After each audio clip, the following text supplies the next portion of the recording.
So this podcast may contain language not appropriate for children. Oh shoot, I usually do a quip thing at this point. No, there's no quip this time. What do we do? What am I going to do with all these jelly donuts? Oh my god. Remember to leave those, Leave the bear ticks in the igloos so that they don't intimidate us with the scary crotch hair. Oh my god. Yep. Nailed it. Gotten one.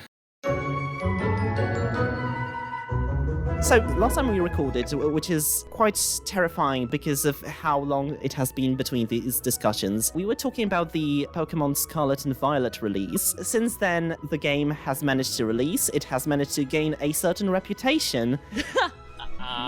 With some problems. Have any of you managed to play it? I haven't. I have. I've been sticking with Legends Arceus because I take forever to complete games, and I just got to the 4th area out of, like 6 areas? You're ahead of me. But my research level is, I think the max is 20? It's 2 away from max research level, because I've been spending so much time just futzing about in those starting areas, just filling up all the Pokedex entries. Yeah, those are kind of the two directions I'm pulled whenever I jump into Legends. I could advance things more, but then I could just piss about and do all the various little minutiae. I don't know. It's weird. I sort of bounced off it. There's nothing I can really point at and go, that's poorly done. The gameplay loop just doesn't really grab me. Yeah, that's just kind of it. Oh, I am wired in such a specific way where if I can have a game that I can vibe to a podcast or video essay with. It happened with Stardew Valley, it happened with The Witcher 3, and it happened with Legends Arceus. Maybe I should try it like that. Yeah, it's a good time. Have you tried Arceus, Ace? Yes, I adore it. It was my chill out game for a long time. So I'd go to bed with my Switch, and I'd be like, I'm just going to do 4 or 5 outbreaks and try to catch shinies. Ooh. And it was just such a good way to kind of chill out before bed. Yeah. I loved it. I have so much respect for people who like shiny hunt. I don't know if respect, but I have so much awe because I could never possibly manage to find the technique to do it. I like to grind in a Pokemon game, similarly in the sort of relaxing manner. I've been doing that lately with the Pokemon Soul Silver Nuzlocke that we've been Nuzlocking lately. Yeah, but shiny hunting, wow. Even though they're dorks that complained about it, I'll say this about Legends Arceus. It is considerably easier to be able to find shinies than it was compared to a previous game. 100 times. Specifically because of the audio cue thing that they had. I think that kind of speaks to the main reason why I haven't tried Scarlet yet. That's because there are so many quality of life features that were added into Arceus that I saw that they didn't add to Scarlet. And it's yo, you nailed it. You nailed it when you did this. I know that they were developed by different teams down at Game Freak, but please. Yeah, like shiny hunting in Legends, I've never done shiny hunting before, but it's so easy in Legends because you've got the outbreaks, which means a whole bunch of them appear at once. This may be slight spoilers, but I believe when you get full research on all the Pokemon, you get a shiny charm. Which makes it easier. So it's very easy. So I have a stupid amount of shinies in Arceus, and it's just, spending the time to look out outbreaks. Like the audio cue, it just makes it so easy. So there's really, the way I shiny hunt takes 0 skill. It's just kind of running around, and you get your fun shiny Pokemon, and I'm like, yeah, I'm good at this. I'm not. Aww. You see, with the newer games, I'm not up to date with the Pokemon franchise at all because I don't own a Switch. But the comparison I have with how kind of gatekeepy the more rare Pokemon and the shinies and things like that were in the old games, and with how giving them out left and right, even so the mystery gifts don't make me feel good because they put this time pressure on me. Either I buy the Switch like really early on and I really keep up with this, or I do nothing. So I decided to do nothing. But yeah, there is very much of a difference between these sort of bonus perks, legendaries, and other rare Pokemon like that between the newer games and the old ones. But not to get too much off track. So how was your experience with Scarlet and Violet? Because most people tell me that it's, despite all the glitches and all the byproducts of the Nintendo crunch, it's a very enjoyable open world experience from what some people who play the game told me. I love it. I mean, it's definitely a special game. I've never had a Switch game crash so many times on me. And I'll just be doing stuff like, riding my bike Pokemon, and I jump, and all of a sudden, system error. And I'm like, yeah, okay. And it's happened enough times that I'm just like, well, there we go again. The game constantly autosaves, so I don't really have to worry about really losing anything. So it's just like, sigh, whatever, start up again. So the game has so many issues, so many. And there are times when I'll be going too fast on my Miraidon, and I stop, and then the Pokemon start popping in around me, and I'm like, yeah, okay.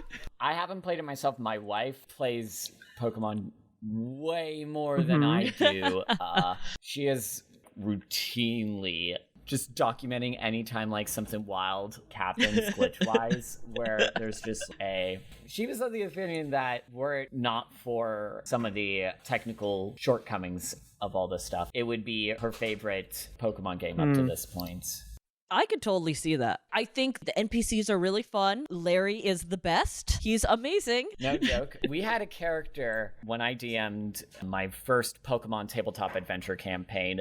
One of our characters was basically Larry, an ex-lawyer who was super divorced and now being a Pokemon trainer. I love it. And the best part is his name was Barry. You sure that player didn't go to write for Nintendo after that? No, my player, shout out to Emma. Oh, that's the co-host of the Pink Isle pod. Yeah, my co-host at Pink Isle, her character was Barry, and we started this campaign before Pokemon Sword and Shield were even announced, so... She's 4 years ahead of the curve. Yeah, that's incredible. Exactly. And we all had a pretty good laugh at that. That sounds absolutely wonderful. It's interesting because we're probably going to be talking about this manga predicting a lot of Pokemon stuff during the course of our discussion. Oh, yes. Speaking of differences between different parts of the Pokemon franchise, we are discussing a manga which changes protagonists quite often, and recently the anime introduced that concept as well, which was quite striking. Yeah.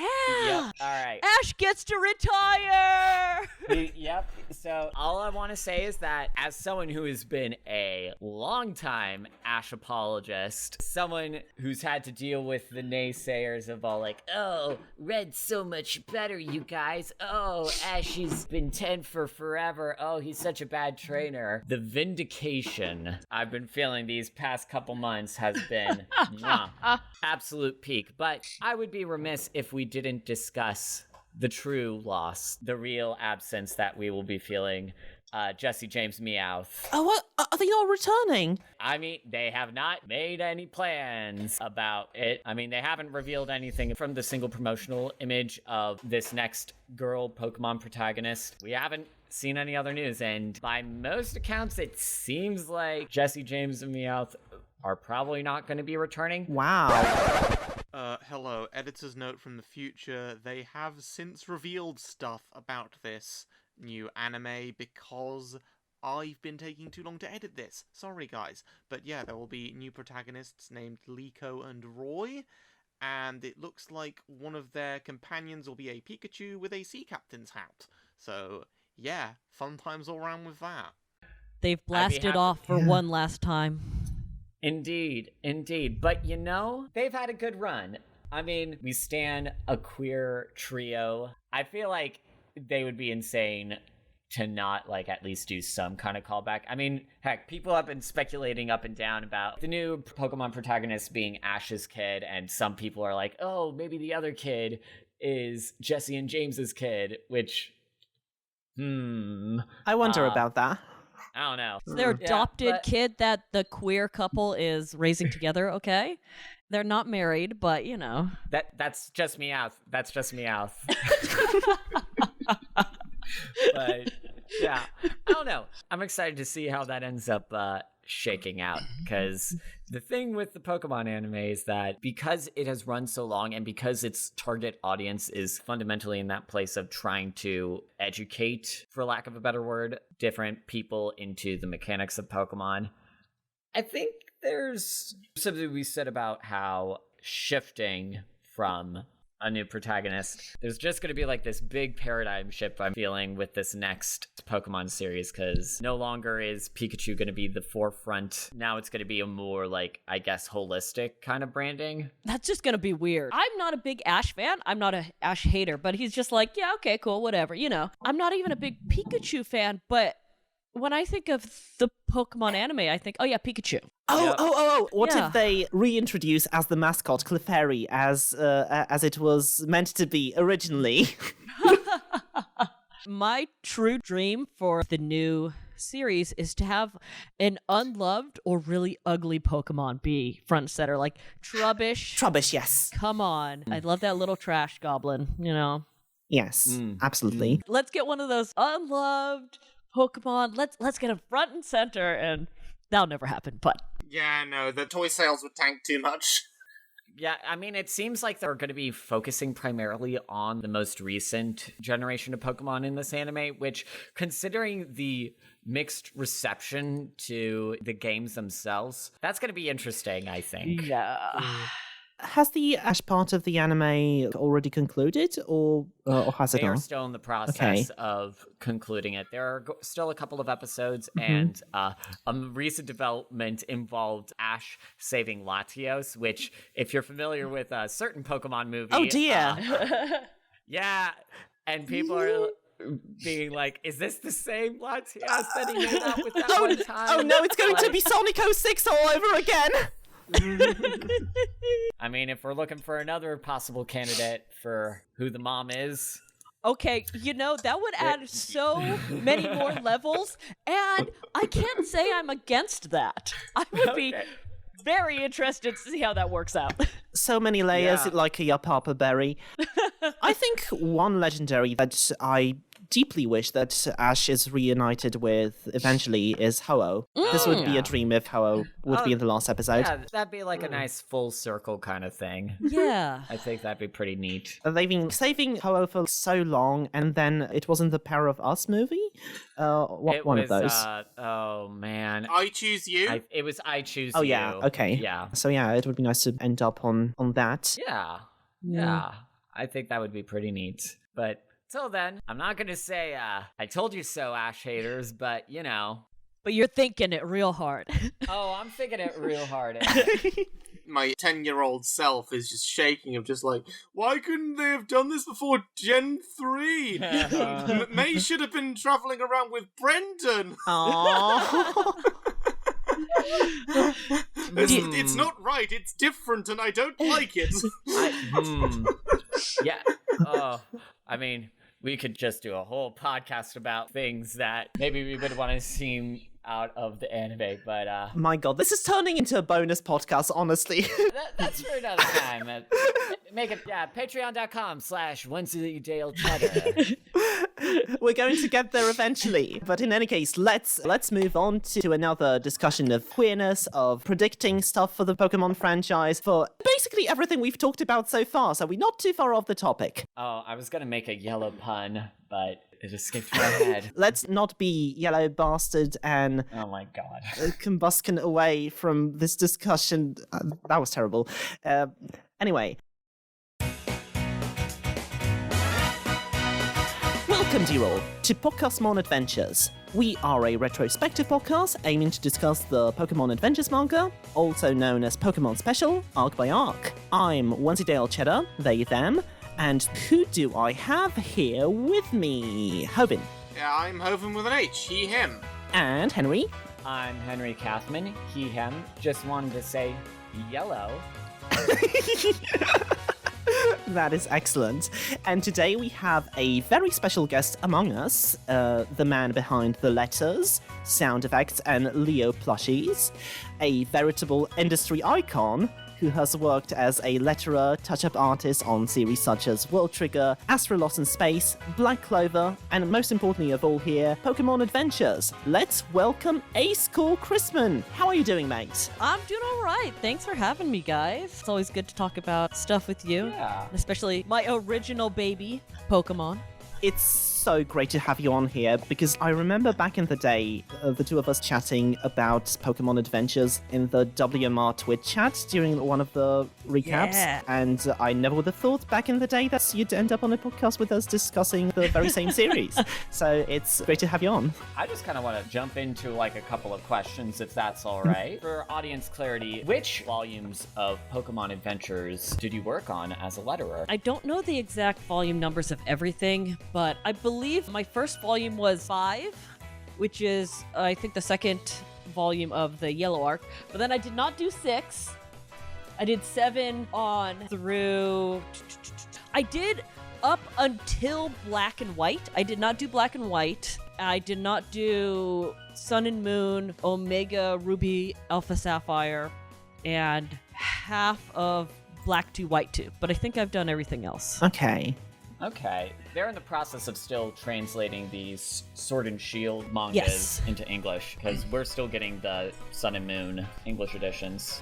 Yeah. So Coming out Sword and here. Shield are coming out in half volumes. Oh, okay. They haven't been collected into a full volume yet, but there'll be 80 to 100 page chunks every some amount of time.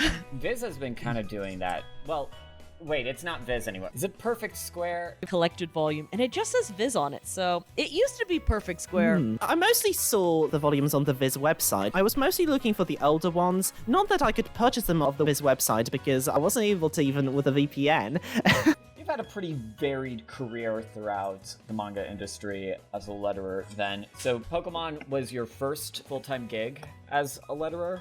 No, my first full-time gig was an old classic, Ultimate Muscle? Ultimate Muscle. Oh, yes! Yes, Ultimate Muscle. I did start on Pokemon pretty early in my career.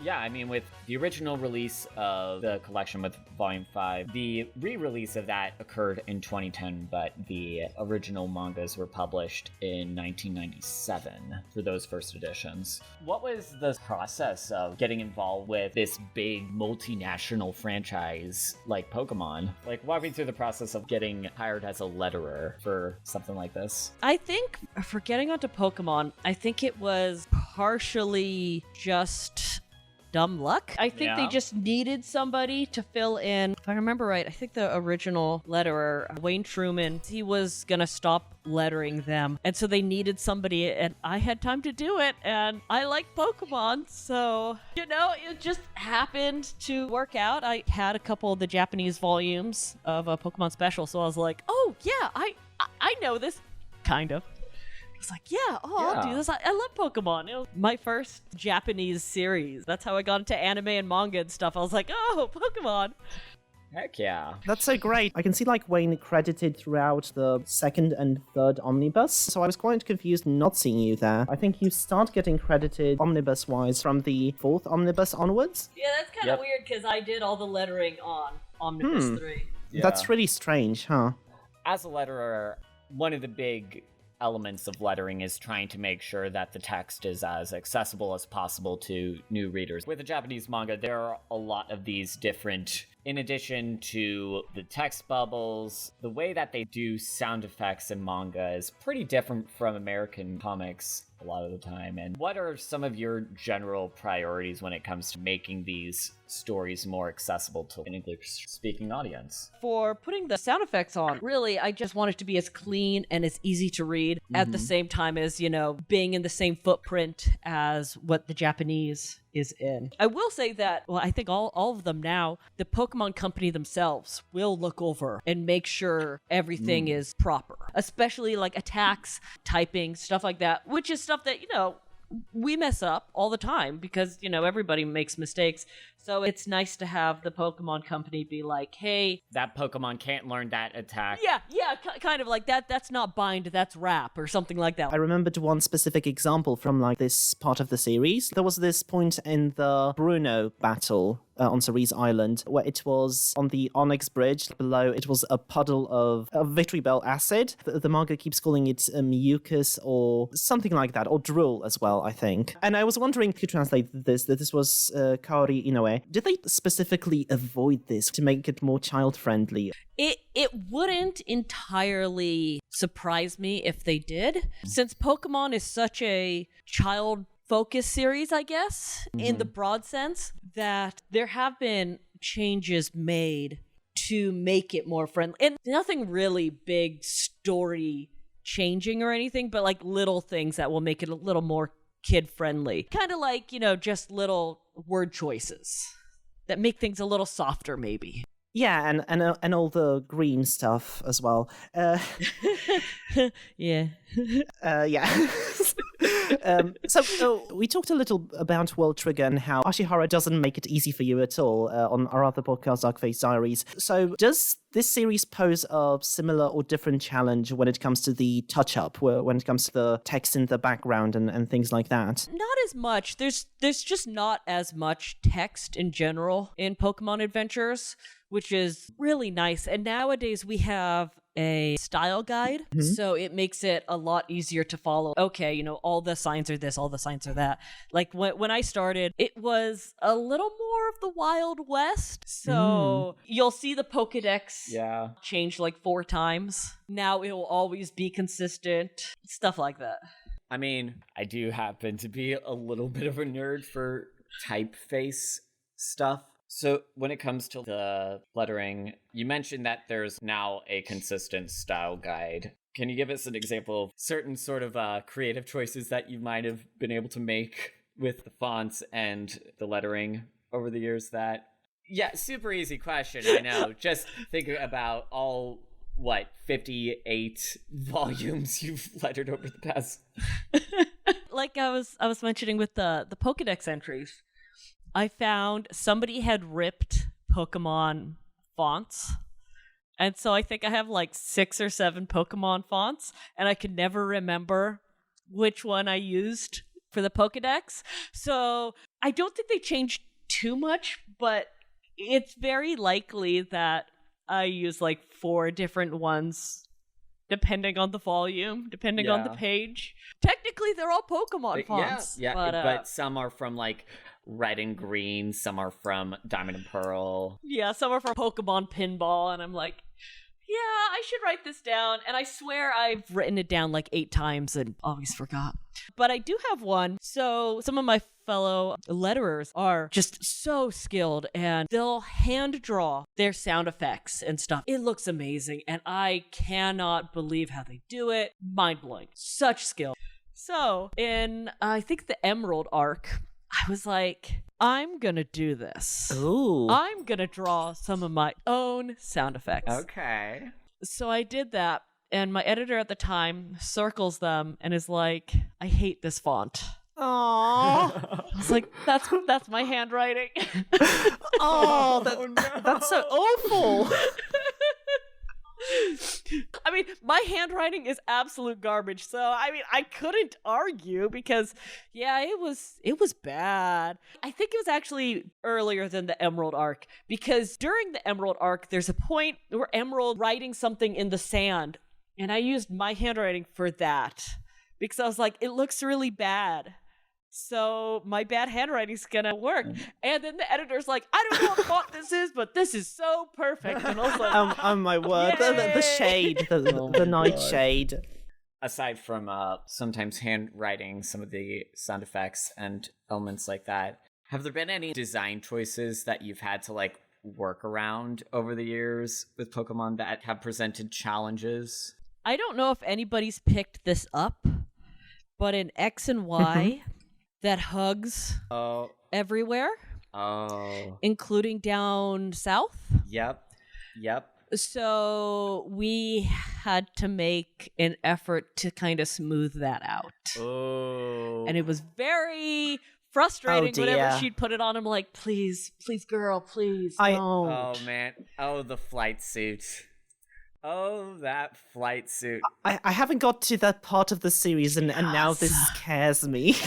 This actually scares me. I mean, as long as you look at the Viz version, you won't tell. It's fine. It's fine. Ace out here doing the Lord's work. Yeah. Yeah, because I'm not going to throw too much shade at the mangaka there, but sometimes... There have been some questionable things. Yeah, sometimes they make a couple of questionable decisions in how they draw their lady protagonist. And I'm sure there are absolutely zero examples of that within this section of this series. If I could also chime in, is there a particular edit, particular brand of sound effects, particular touch-up that you feel like most proud on throughout your work on Pokemon Adventures? I remember we asked you a similar question during the World Trigger interview. There's a scene in the Crystal arc where Crystal's mom slaps her across the face. Oh, yes. And I had to censor that. Oh, I know exactly the edit you're talking about. That was a very interesting... I imagine you were pretty strapped for options that they were going to be able to give you. But, you know... there have been some interesting changes. Yeah. When I read that, it would have been like 2008 or 9, maybe, when I remember reading it like late middle school, early high school time, and that stare that happened. That's a powerful stare, okay? It's such a powerful stare. I remember not thinking much about it, but then anytime I would look online about this, that was something that, yeah, they were talking about that kind of stuff. The infamous stare in those clickbaity top 10 censored Pokemon manga moment kind of things. Yeah. I don't know. It's very interesting how people fixate on Pokemon Adventures as this something that's much edgier because of like some of the revisions that you guys have had to do in the translation between English and Japanese.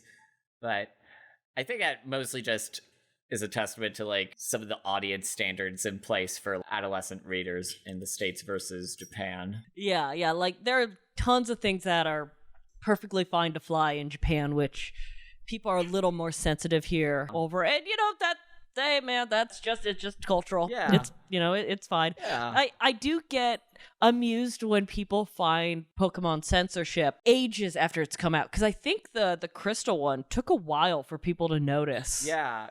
And I was like, oh, I guess it wasn't that bad after all, huh? I mean, I didn't think much about it. I mean, I will admit, there's a lot of little things that were censored just because, you know, the cultural differences. Mm-hmm. And I'd say probably half of them I've never seen anybody talk about. It doesn't really change the story. Like with the Crystal one, we didn't want to show a parent physically abusing their child. Yeah, God. I mean...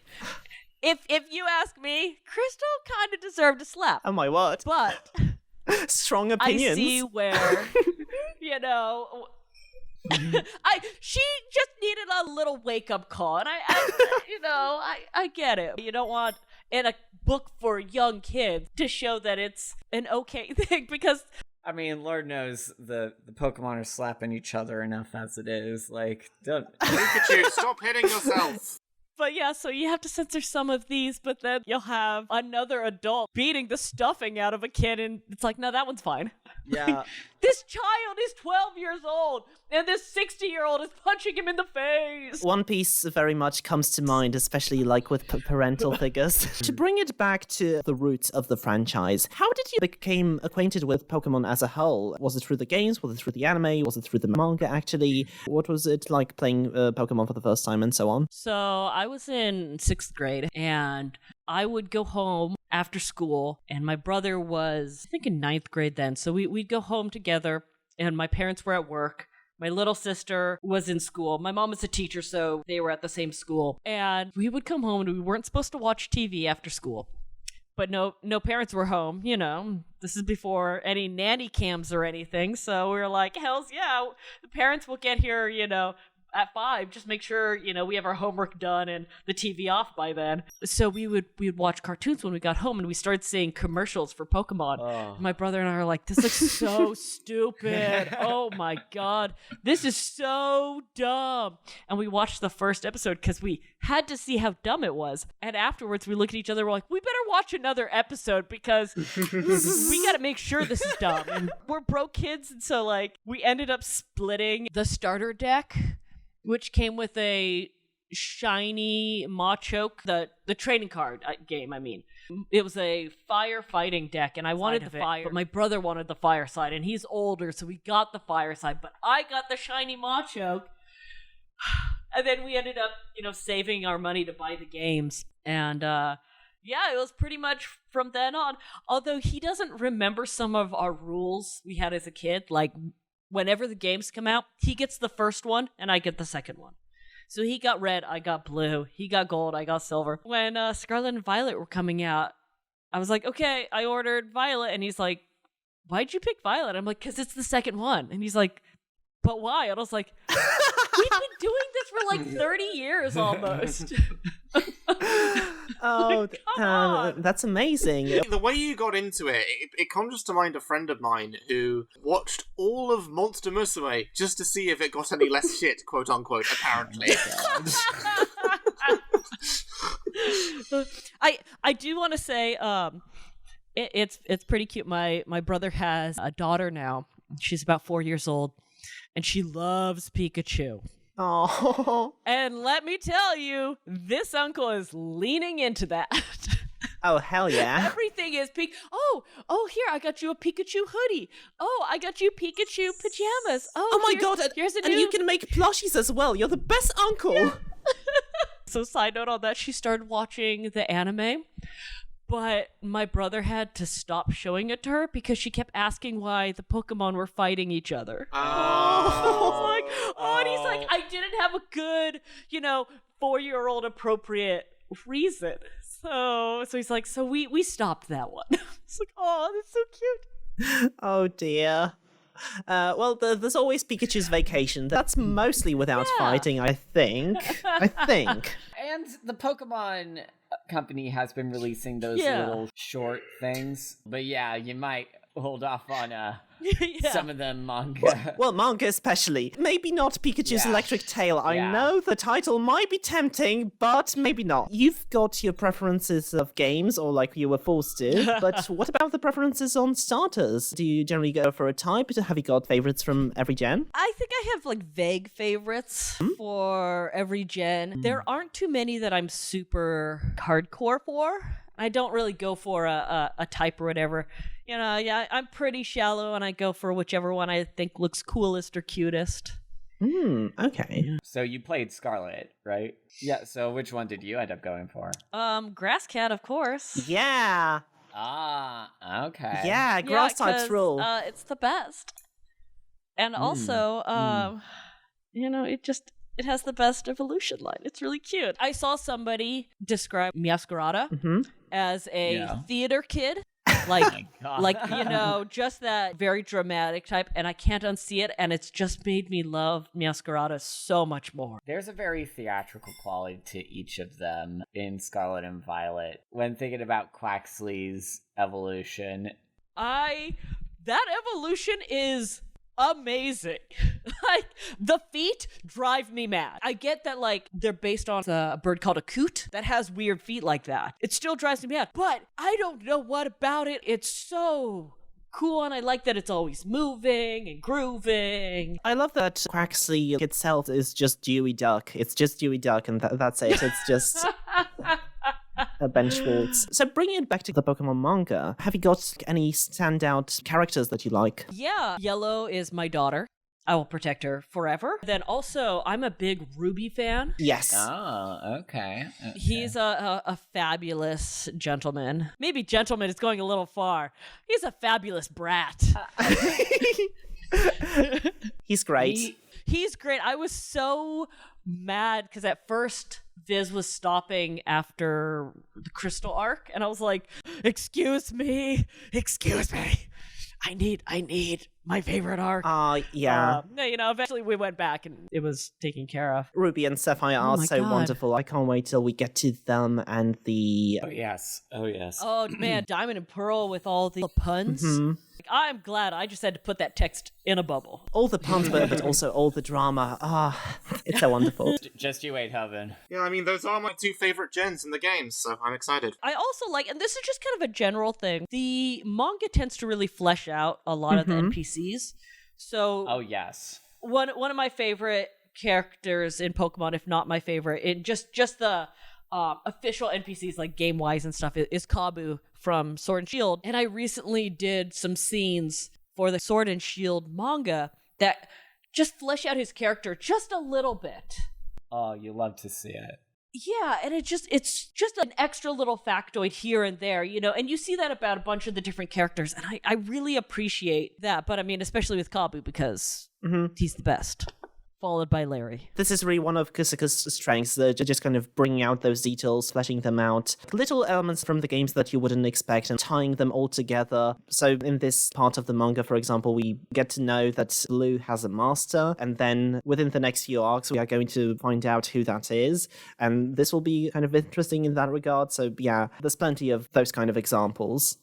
Yeah, it's really nice how well that they just wrap everything together, and you don't have to read the next arc, but if you do, you're going to get more context perhaps for things that came before, and like the arcs are quite standalone for the most part, but they also work so harmoniously together. It's really well done. I keep thinking of Dice Funk now that you mentioned that. I should stop talking about other podcasts. Okay.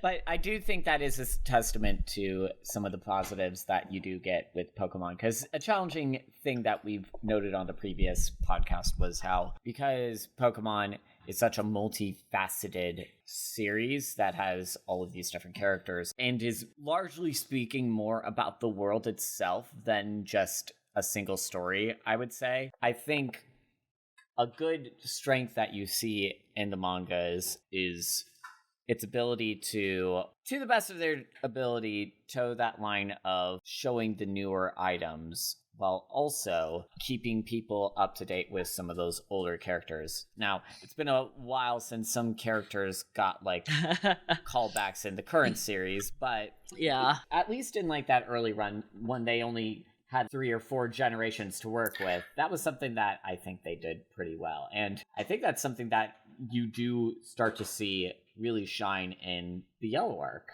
Yeah, I agree. We should probably get into the discussion proper, so I will just ask my last question. So, without getting too deeply into spoilers, what are some of your favorite moments in the series? I'm mostly saying this to protect Hovin from spoilers, but I don't know, you can cover your ears or take off your headphones. I'm gonna have to edit this, so I don't know if there's much point.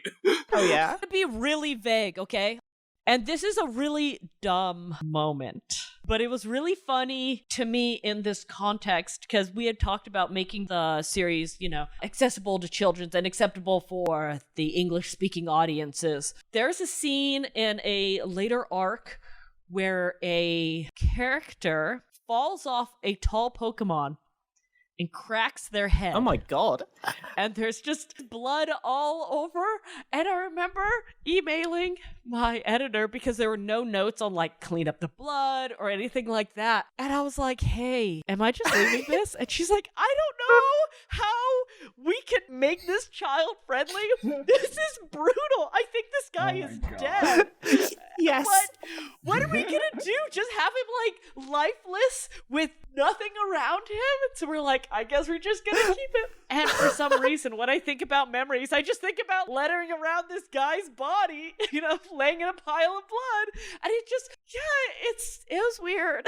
But it's the memory that comes to mind. Yeah, so y'all look forward to that scene in several arcs. That sounds amazing. Yeah. No, I know the exact thing you're talking about. And,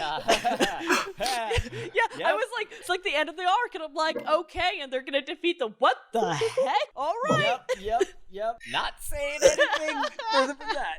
That's amazing, especially since you were able to leave that in. Oh, that sounds so incredible. Ace, thank you so much for answering those questions. My pleasure. I'm really looking forward to seeing your continued work on the series. I'm really curious about those moments now. I vaguely remember some of those. Some of the arcs I haven't even read. So yeah, it's great to have this. So Henry, do you have any more questions, or shall we move on to the discussion proper? That about covers it on my end. I mean, I could give the obligatory "what's your favorite font" question, but used in Pokemon, or like you're gonna have to be specific. Are we talking dialogue font? we're talking. Give me your top tier serif dialogue font. You fiend. We do not use serif dialogue font. Yeah. Wait, let me think. Once in a while, I use a font, I think it's from Comic Craft, called Yule Log, and it looks really fancy. So if somebody has really flowery text, sometimes I use that one. I think that one is serif. Oh. Okay. So you got me there. Okay. Ha ha ha ha. These are the hard-hitting questions. Yeah, the hard-hitting questions you can come to expect on Podcastmon Adventures. Oh my god, I could imagine like OG from World Trigger having this sort of font. This would be amazing. All right, let's get to the discussion proper. Yes. So, last time we discussed the adventures of Red, Green and Blue in the region of Kanto, and today we are discussing what is called the Yellow Arc. You know, just a tiny little addendum to the Indigo League adventure, nothing to write home about really. So, Hovin, which chapters and volumes are we discussing? Now, you answer that question while I'm going to take a hefty sip of my drink, and no chicanery is going to happen, I assume, so I can just drink it freely, and yeah, just go ahead. Oh, well, you know, it's 50 chapters and 4 volumes. What? Spit take sound effect? How could this be? Super effective. What could Hidenori Kusaka possibly write a story about in this adaptation of a Pikachu-centric light remake of the first 2 games on the same console? Would you care to elaborate, Hobart, or would you care to summarize? Okay. I'll do my best. When the day is dawning on a Kanto Sunday morning, Red is gone, I see that, but we still must deal with a real brat. Every level city, pa-ra-pa-pa-pa, every open plain, pa-ra-pa-pa-pa, ain't it half as pretty as when Pokemon rain? Is this the way to Amarillo? Fly so fast my cloak how it billows, hyper beaming Amarillo, for victory that waits for me. Show me the way to Amarillo. Bruno's rematch, it seems we still owe, but we must find Amarillo. Victory, it waits for me. Sha-la-la-la. Hold on, that's not the summary. Okay, here it is. Beautiful. Brilliant. That was amazing. 10 out of 10. Thank you. Red has vanished. Following 2 years of successful Kanto League challenges, the youth came to clash with Elite Four member Bruno. We're discouraged from talking about him, apparently. Following this fight, Red goes missing, with only Pika, his Pikachu, escaping from the fray. Pika teams up with the secretive straw hat-wearing child named Amarillo, an amateur trainer with the ability to heal and read the thoughts of Pokemon. Between this unlikely duo, the good-aligned gym leaders and the various other familiar faces throughout the region, the search for Red unfolds, with the surprisingly menacing Elite Four dogging their every step. After all, they don't want people discussing Bruno, do they? No. As the hunt evolves, the Kanto region descends into yet another conflict, with its very fate hanging in the balance. This one only has one climax, but it's very big. That's a bit of an understatement. Dreamin', don't give it up yellow. See, I've also got a song. I don't have a song. Well, that's very unfortunate. Do. If I can interject with something, so this is a very interesting example of cross-promotional synergies. So with Pokemon Yellow, that was a game that was released a couple of years after Red and Blue, and it was directly inspired by the anime, with the success of the Pokemon anime occurring in 1997. Game Freak and Nintendo were deciding, hey, let's make a version of this that more directly ties in with our really successful cartoon. And the fact that they took that basic premise of let's make a tie-in to the anime, and that Kusaka ends up going in such an original direction with this. Just really embodies so many of the things that I like about Pokemon Adventures as a manga and as an adaptation of Pokemon. I don't know, the fact that what was meant to be this straightforward adaptation of just essentially red and green again, but now with the Pokemon kind of reshuffled. Essentially, Pokemon Yellow is kind of like an official release of a ROM hack, if we're going to be on it, with like a couple of extra features added in. Like, they were just able to expand so much with this, and I don't know if this is my favorite arc of the manga, but going through this thing for the first time was... It's always interesting with those kind of third versions of the games and what Kusaka is going to do with them. I remember Emerald being a very original, like the platinum part of the manga. This also focuses on some of the bonus features each of those do, but they also tend to go in an original direction. As before Pokemon Adventures Yellow, the story is done by Hidenori Kusaka, the art is done by Mato. Still, translation by Kaori Inoue, if I can trust the omnibus, because for some reason it doesn't credit you, Ace. It still says that the lettering is done by Wayne. Wayne did do 2 of the Yellow volumes. Yeah. Oh, right, I see. Okay. The English adaptation was also arranged by Gerard Jones. Miscellaneous text adaptation done by Ben Costa. A design from Sam Elsway. And the first editor was William Flanagan, and the Viz Kids edition was edited by John Jones, which, Ace...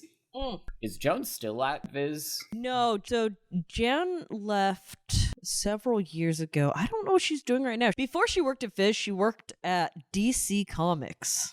Oh, wow. I guess what DC stands for Detective Comics, so that'd be Detective Comics. Detective Comics, yeah. It's a bit like ATM machine. Yeah! Automatic teller machine. Yeah, so she worked at Detective Comics. Yeah, I'm not sure what she's doing right now. She was so much fun to work with because she didn't know anything about Pokemon, and she was just really jazzed to learn about it. So that was pretty cool. Oh, that's delightful. It was really fun. She bought whatever the new game was out at the time, and it was cool. I miss you, Jan. Aw.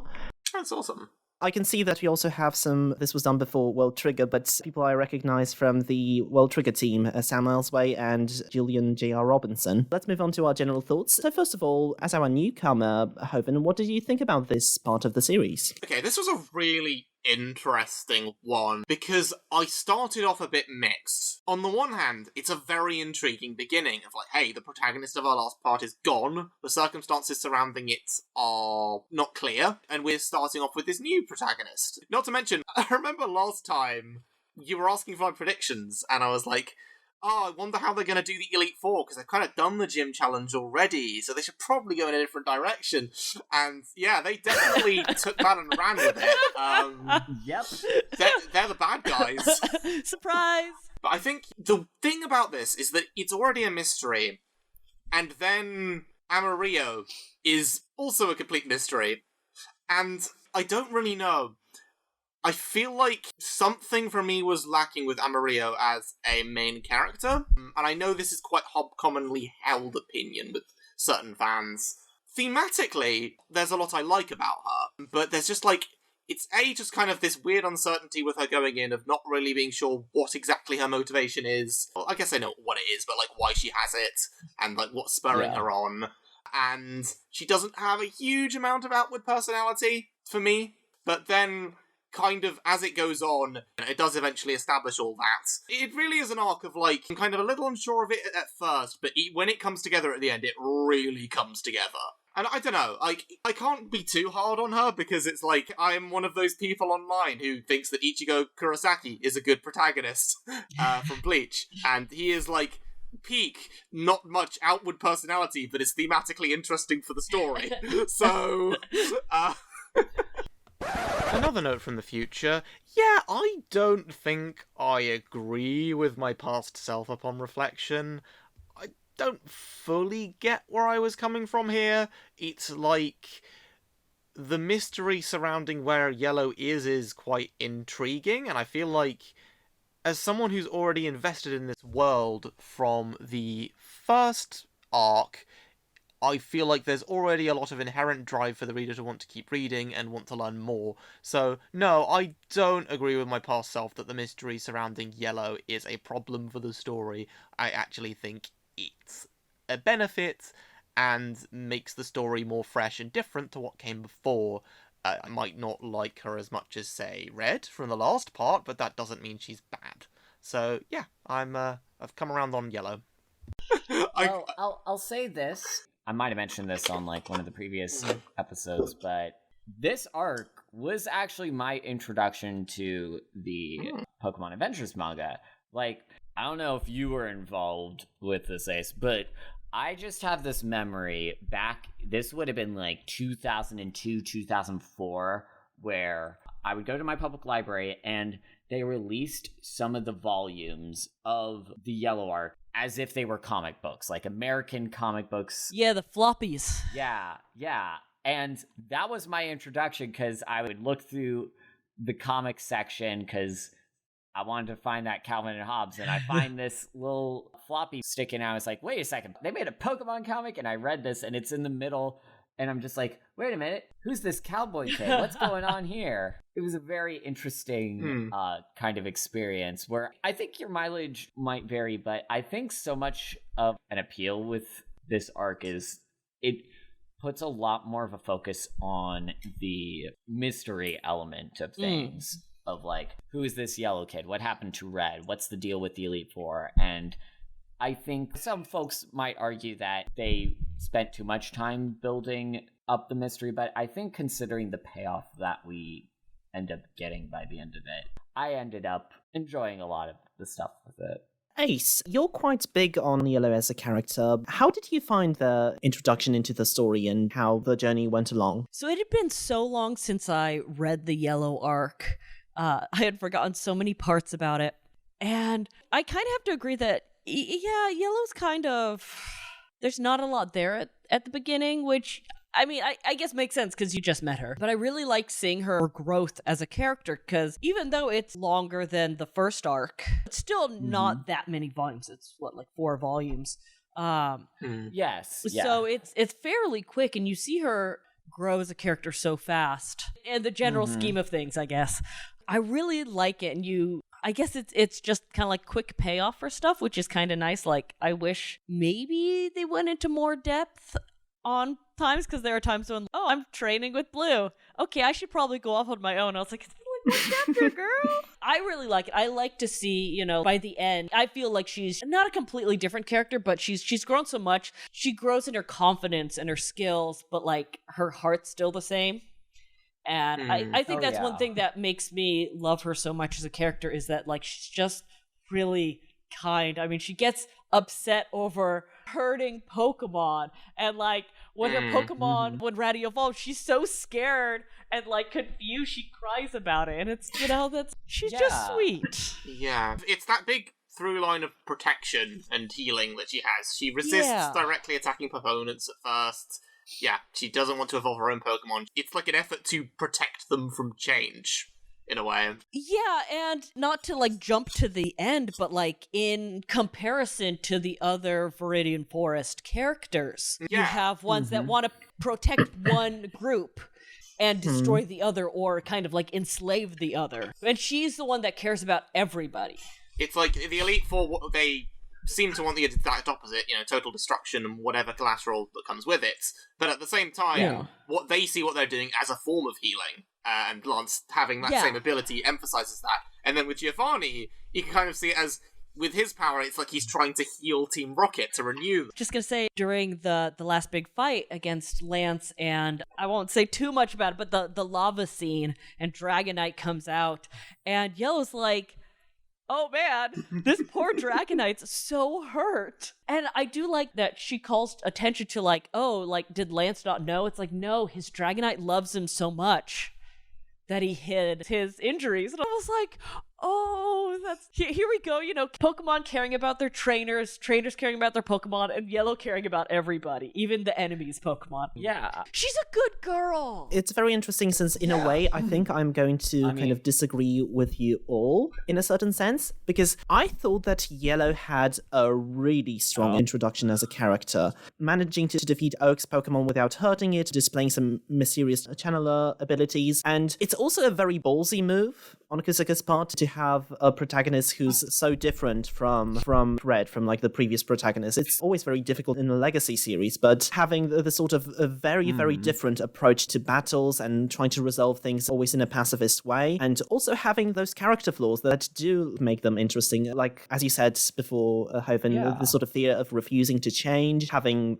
big footsteps to follow with Red, everyone expecting them to figure out everything perfectly like Red would because the Pika's partner now. I thought this was really strong build-up and ended up with some strong payoff. Where this part of the manga kind of loses me is in its themes. Well, before we get into some of the thematic stuff, to bounce off of something you said, I feel like, for me, one of the things that is especially appealing about Yellow as a character, it's interesting that I mentioned earlier that this manga was based off of a game, which was done in response to the Pokemon anime.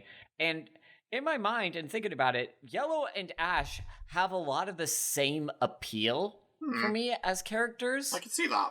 Because similar to Ash, I mean, the fan consensus for a long time was that Ash isn't that skilled of a Pokemon trainer, even though that demonstrably isn't true, and does stuff that goes against the common wisdom of a standard trainer. And it is often born out of Ash's desire to focus on bonding with his Pokemon over just playing a heartless number game, which Yellow does a lot of that similar kind of stuff, where they aren't focused on becoming the most proficient battler. They have something that is kind of completely detached from the sort of usual Pokemon paradigm that people would have been expecting up to that point, because once you do the whole standard Elite Four gym challenge story, doing it again would just show its limitations. And honestly, seeing the fact that, there's a Pokemon cowboy that has a design that's completely different from like all of the other stuff that we would have seen in the games at that point, I don't know, it kind of opened things up in my mind of like, oh wow, there's so much potential in this world that you could do stuff with, which I think is pretty rad. Yeah, that's definitely something I can get behind. So regarding the themes, a few days before writing my notes, I saw a post by a published Twitter user at @raggedy_prince on Twitter that kind of encapsulated my thoughts about the state of modern media. It roughly translates to, Jesus, I'm so sick of films where the villains are people so abused by the system that they become revolutionaries who want to make the world more just, and that's why they must be murdered by the heroes who benefit from said system. Yeah, we're getting into Pokemon eco-fascism, and it's this is Godzilla King of the Monsters basically as a Pokemon arc. Yeah. This has been a trend for like a decade, but Pokemon Adventures Yellow predates it by another decade.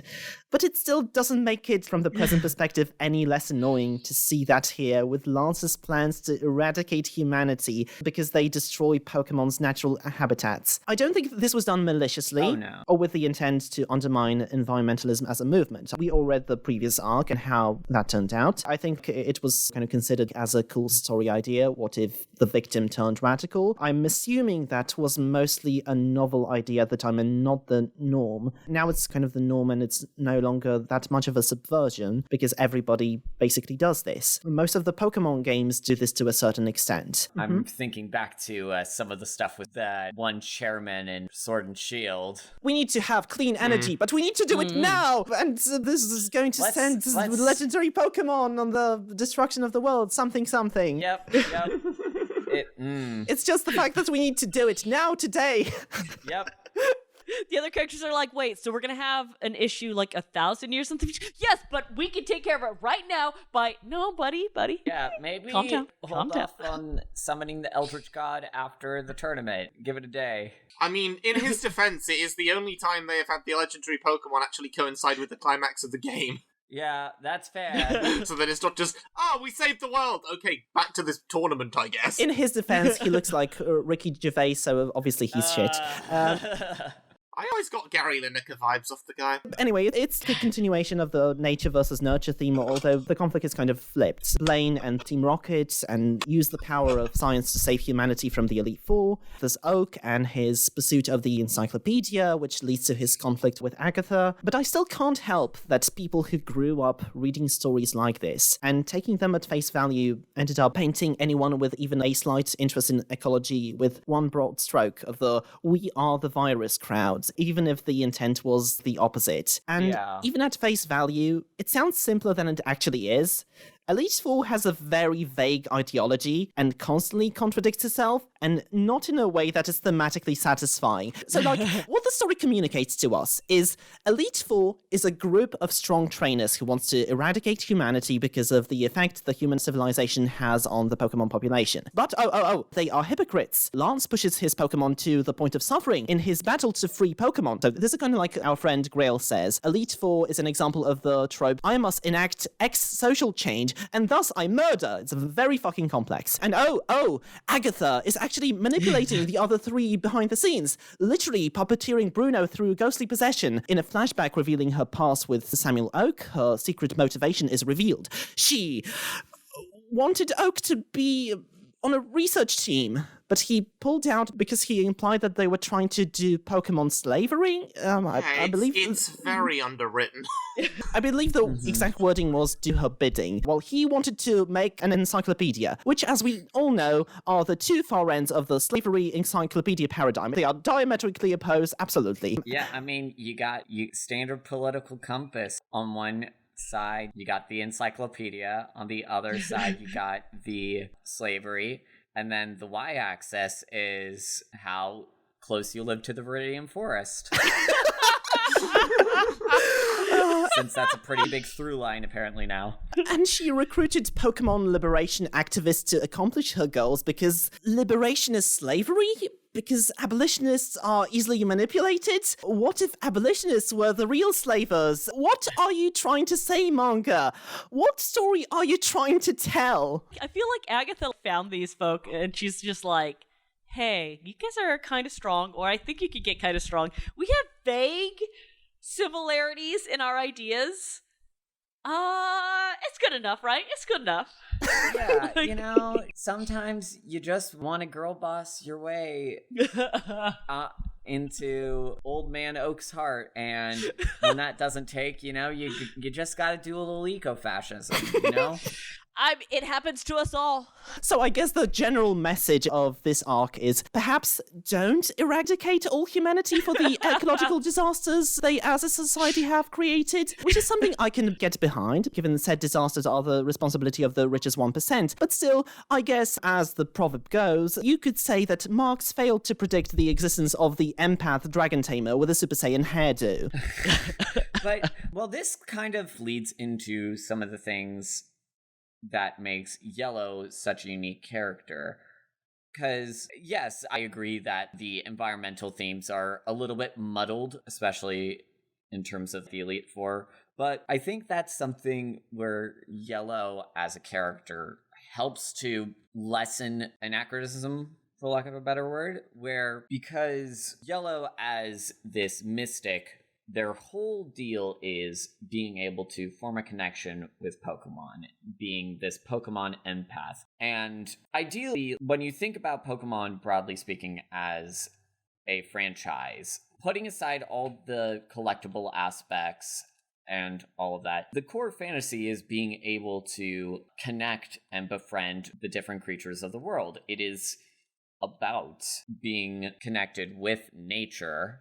And with Yellow, they represent the kind of ideal that you would have with that, of being a friend to other creatures, demonstrating that empathy to the point of I would want to say like radical pacifism is how I might describe Yellow's vibe as a Pokemon trainer. Yes. I can kind of see that.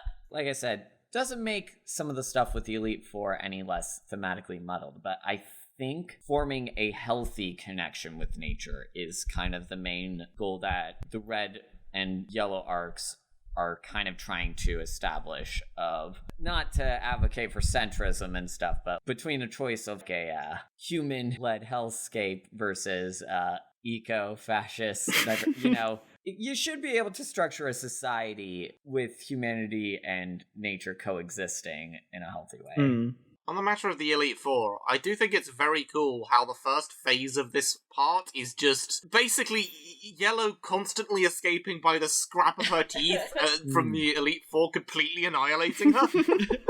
It's just this constant chase. It's a very different kind of dynamic from the Red, Green, and Blue arc, where it's all about how do we beat the opponent this time. One thing I really like about Pokemon Adventures in general is they're not afraid to go like, oh yeah, we're just gonna destroy you. And it doesn't mean we're gonna smack you on the head and you'll wake up at the Pokemon Center like, those guys are out to kill her. Like, they wanted Pika. I don't think they'd be like, oh, what a shame we killed this kid. There's the scene when Lance destroys part of, I think it's Vermilion City, Vermilion City, maybe? Yeah, Ace is right, it's Vermilion. Yeah, like, blows away part of the city, and Yellow's like, what the hell?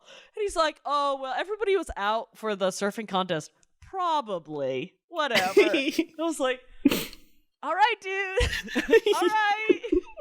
Like, he really doesn't care that he maybe killed a bunch of people in Pokemon.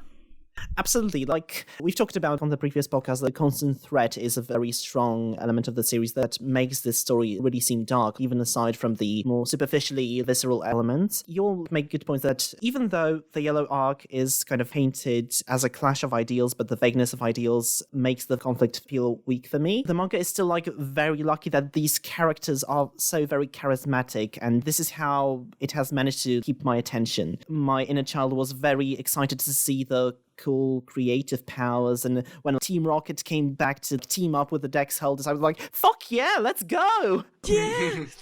A common enemy. Yeah, I had forgotten that they were Rocket members. Because it's just been so long. And I was like, that's right! Oh, this is so cool. Yeah, getting really amped, like, oh yeah, they're gonna work together. Yeah, my inner child is just like, yeah. The semi-redemption arcs and partnerships and the Spoons of Destiny, it's just so cool. The Spoons of Destiny! Okay, wait. When they first all meet up, there's a chapter title. It was like Alliance by Alakazam. Yeah, Allied by Alakazam. And it has all the people there, and they're all lined up, and then Bill is standing there, and he's just like, Yes. Like, he's amazing. Fucking Bill. Oh. MVP of the arc. This guy who's barely a trainer, and Lieutenant Surge just is paired with him, and rather than ditching him, is like, I'm going to drag you with me. He's like, I guess we're partners now.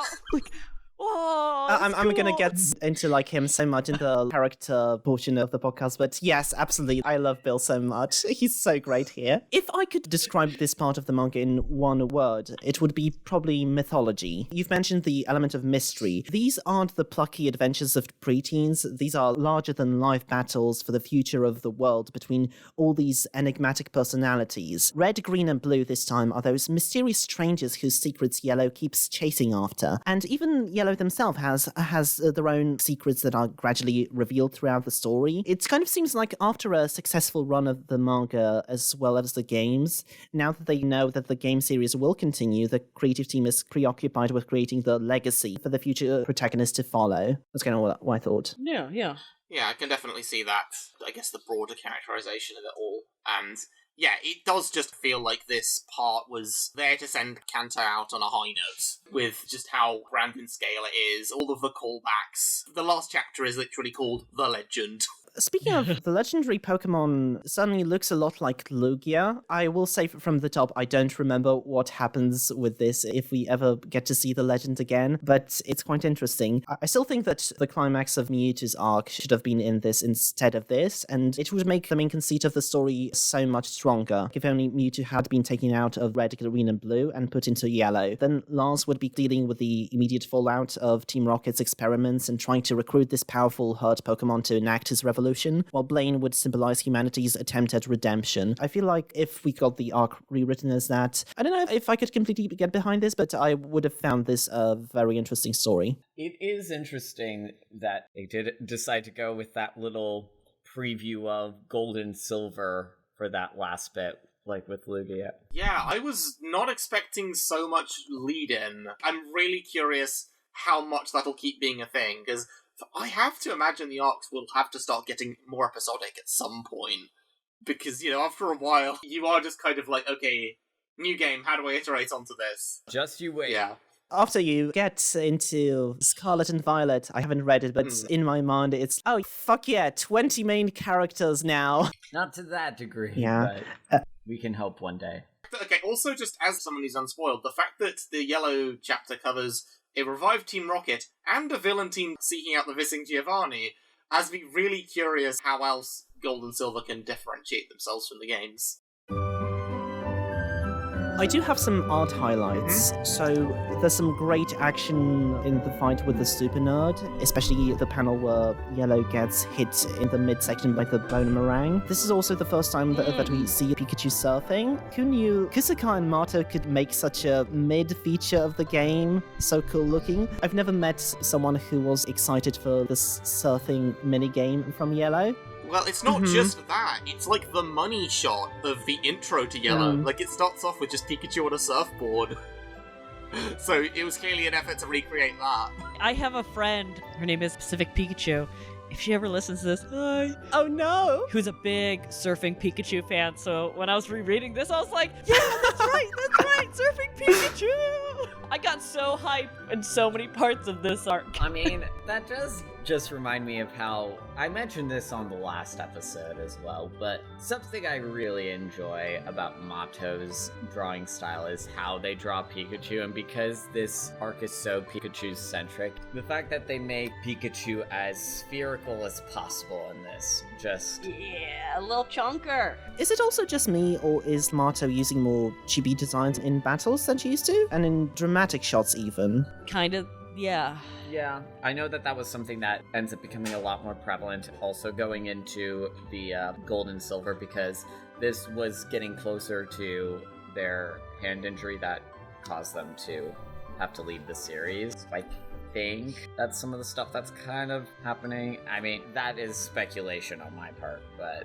Yeah, the standout panel art-wise for me was definitely Lance rising up out of the lava in the shield with all his Pokemon huddled around him. It looked very cool. I don't know if I have a favorite panel per se, but I really like that there are such variety in the Pokemon. Even like of the same species, you see several times in this arc, Brock has almost like a belt of Geodudes. He's got 6 Geodudes. And they all have slightly different faces. Yeah. And it's just a tiny detail, but it's nice to have just a little more personality, even when you have many of the same Pokemon. Because they're not sprites and stuff, they're drawn, you can give them a little more personality, and so it's just really nice to see the variety of the same Pokemon, but, just a little bit different. With Pikachu's ear scar as well. Speaking of what you said previously about Lance, so I really do love the lettering in the Lance versus Yellow fight. I thought that was pretty striking. I love the sketchy lines in Gloop when a Dragonite dives into the lava, and then the similar rush in Doom where the geyser appears. I thought this was really powerful there. In terms of art highlights for me, I think probably some of the things that I appreciated is Yellow's sketchbook. Oh, yeah. Their makeshift Pokedex, where, I don't know, there's a little section in Volume 4 where it's showing them drawing Ratty, Dodie, and Pika, and it gives them such a derpy smile, and yeah, I appreciate that. But Moreover, one thing that I particularly like about this arc is Pokemon Adventures has always gotten very creative in a lot of their battles, but I think that is something that you do see more on display within this, especially with the Elite Four fights and some of the other general later developments that happen. A moment that sticks out for me is Red's initial battle with Bruno, and the decision to draw Hitmonchan with spring arms and legs. I think that was a thing in like some of Hitmonchan's previous appearances, but I just dug that so much as like a little change. And I also really, really like the way that Motto draws Doodoo in this. The fact that all of Yellow's Pokemon just have that sort of cutesy vibe to them. Oh, yeah. Oh, right, you meant Doodoo. Okay. For a second there, I thought you were going to talk about how much you enjoyed the way Matto draws poo. Oh, yeah, Doodoo. Yeah. Is that the nickname? Doodoo, yeah. Let me double check. It's Dottie. Oh, it is Dottie. But yeah, no, all the Pokemon on Yellow's team, they're all drawn with such a cute vibe, which I think is just very reflective of her character with some of this stuff. And I guess my last standout panels and sequences, I guess that I love the whole giant serpentine battle between Red's Gyarados and Bruno's Onix. I thought that was very cool. And in the second battle with the acid, or drool, I suppose, there's the panel when Yellow and Pika desperately try to get Red's attention through the magic mirror but fail. This was really striking and this really pulled at my heartstrings. I love this. There's one other art thing that the edgelords would not like us to miss. In that battle with Lorelei, when Green and Sabrina are teaming up and they're trying to find the others, there's a thing where something interesting that Lorelei does is that she uses her Jinx to essentially make ice dolls. I'm remiss to say voodoo dolls because that ain't actual voodoo, but you know what I mean. And the ice breaks, and for a moment it's looking like Green is losing her arm, and that's just like another moment where for as many times I see that frickin' Arbok getting sliced in half, Y'all, there's a whole other one of these here. If you're gonna talk about how edgy this manga is, read a little further. You'll find plenty of other stuff to make your clickbait articles with, you know? Yeah. It's also similarly softened by retcon. Although this one was more like an immediate payoff thing that is very typical for Green. So I mean, it wasn't the worst type of change thing, double cross that Green has done. So we've talked quite a bit about the characters, but do you want to move on to the characters discussion proper? Yeah. We talked a lot about Yellow, but I do have some more notes on Yellow. Starting with, I love how Viridian City is basically Little Paldea, because it's just so randomly Mediterranean with names like Giovanni and Amarillo del Bosque Verde. It's quite something. Where does Lance fit into that? I guess Lance is short for Lancelot, so that doesn't really work that well, yeah. I do just find it really funny that she's just like, my name is Amarillo. And everyone's just like, that's a bit too hard. I'm just gonna call you Yellow, okay? And she never actually says yes. She just kind of eventually accepts it. You're gonna find out 10 arcs down the road, she's just like, I really hate that people call me this, but it's too late to change them. I was so embarrassed, you know? I want to talk about the gender reveal party, if you don't mind. The only gender reveal party you tolerate. Yeah, I half remembered this part in the manga, so I kind of expected someone to go like, oh, wait, Yellow, you're a girl? But I didn't explain it to be Blaine, of all people. Like, you're an old dude. You're a man of science. My mate. It seems like you would be above this, but okay. I mean, say what you will about this gender reveal party. Yeah. Way fewer explosions than the ones we tend to have on Earth, surprisingly. There were explosions happening, but they were incidental. Yeah, no. I wouldn't particularly read any trans stuff into it, except for one line that Yellow says when they put the hat back on. When they say, let's just say I don't feel like myself without it. Well, some of the translations have it as, let's just say I feel naked without this hat. Well, at least this translation cuts kind of deep. This feeling like an article of clothing or makeup are not an outfit or disguise, but an inherent part of yourself. And even if it's kind of later revealed that Green had been the one who prompted them to present the way they do, you kind of still could read it as hatching the reg. Maybe Green was the true hatcher all along. Boo! No, I like that one. That was good.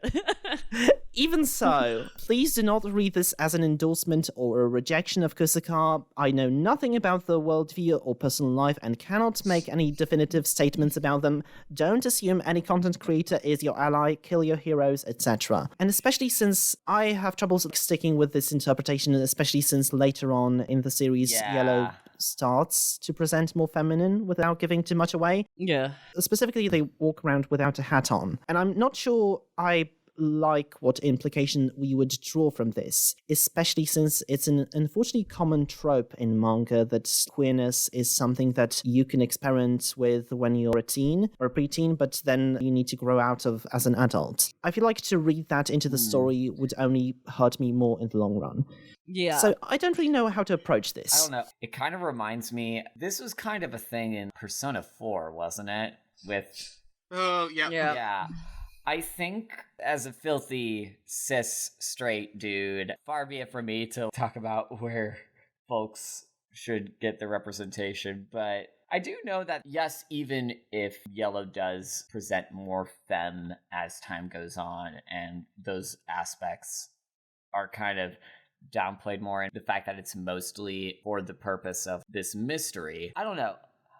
I think the fact that it is playing with that element of gender performance and the ways that also parallels elements of Yellow as a Pokemon trainer, where Yellow has a lot of things relating to personal expression with her character, be it through her sketchbooks, the way that all of her Pokemon have their own personalized nicknames, and the fact that she's up to this point in the series, the most unique looking protagonist and such an unexpected departure from usual, at least rings thematic for me to have a character that is already bucking so many expectations going in that kind of direction. But again, take the biggest grain of salt on my end over here. Yeah, I go back and forth on how I feel about this and my thoughts, and I think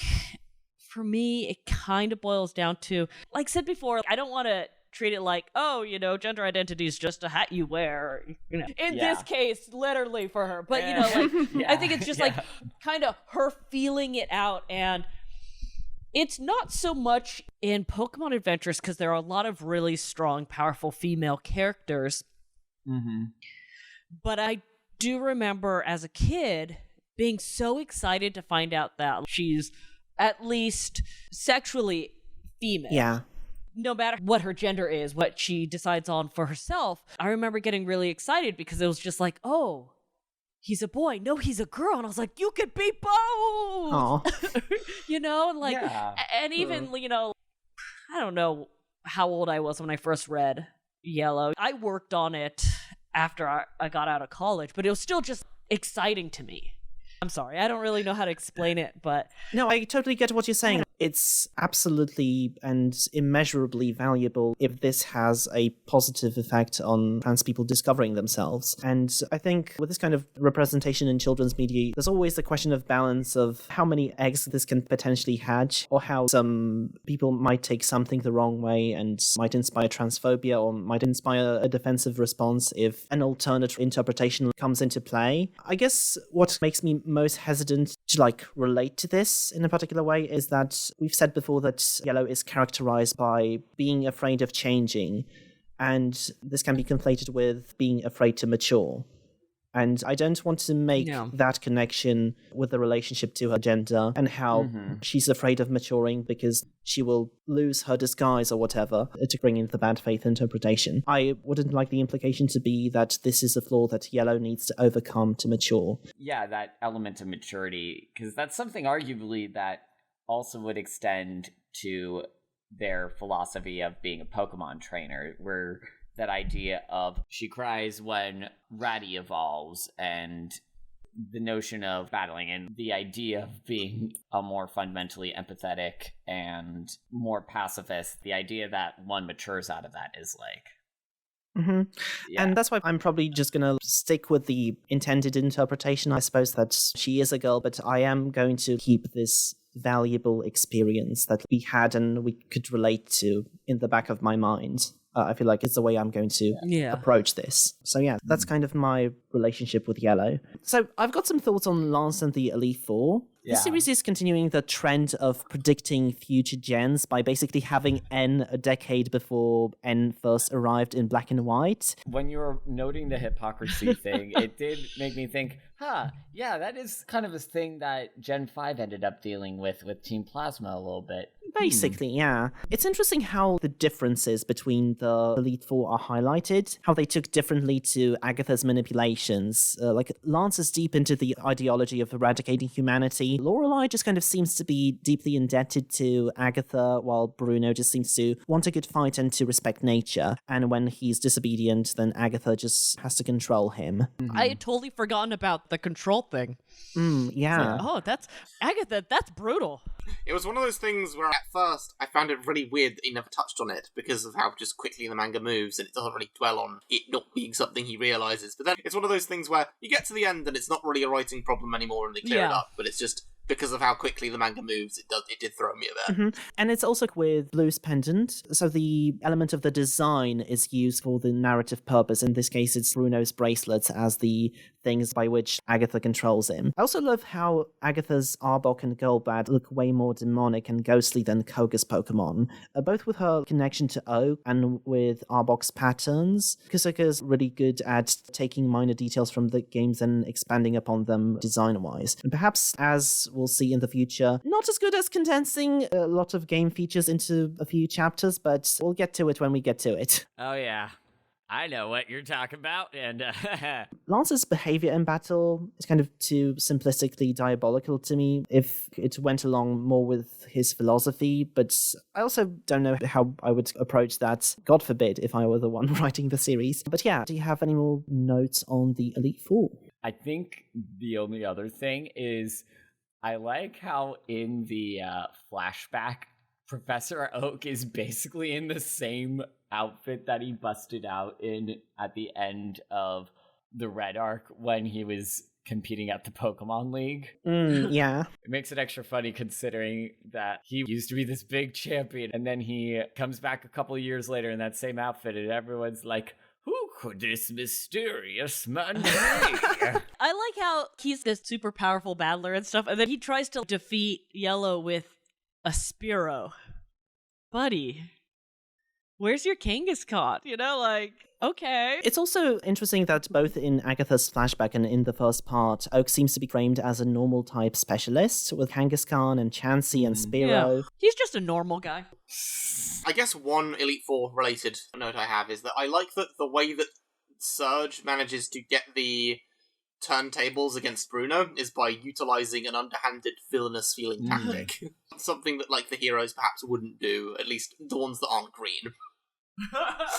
So speaking of Green, I loved Green and Bill's parts in this arc so much. The hijinks are so super cute and funny. So this makes this troubling because I don't know the exact age of Bill. He seems to be a college student researcher, but also he's drawn in the exact same way as the three red, green, and blue protagonists. So I'm sorry if he's significantly older than her, but Kusaka, you can't put a trickster and a brainy weakling next to each other and expect me not to ship them. It's... I love the hijinks so much. This is very nice. I love how Blue has gone full Sasuke and just becomes this lone wanderer in a cloak. There's a part where Chapter 55, The Primate Directive. A week has passed since Yellow began training under a somewhat reluctant Blue. Like, I can just see him like, okay, whatever. You know, like, I feel like that just really works for his character. Like, it makes me understand him a bit more, I guess. Absolutely, especially parts of the flashback where we see in his first fight with Agatha, the flashback within the flashback. It really seems like it's a natural course of evolution for him to, like, take a mentorship role. I'm sorry, I'm going back to the Green and Bill relationship. I have looked this up. As of the 13th arc, Green is 20.